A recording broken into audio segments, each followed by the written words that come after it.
Hey, it's Jess from Head to Toe Health. I'm going to run through a really nice exercise to open up through the chest, release through the front of the ribs, and help with the sternum.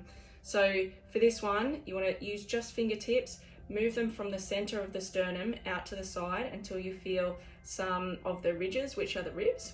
So once you're in that position, you're just right on the edge of the ribs.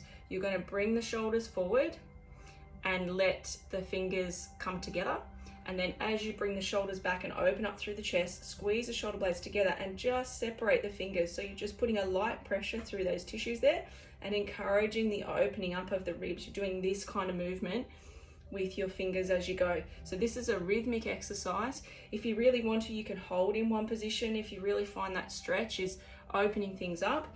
But if we go through a rhythmic movement, about 10 to 15 of those, really great. If you're doing it regularly throughout the day, specifically if you're a desk worker, if you're driving, doing those kind of things where you tend to have the shoulders forward or your posture collapses, really nice exercise for those. Only takes, up to a minute a day, but you'll find great relief through that area.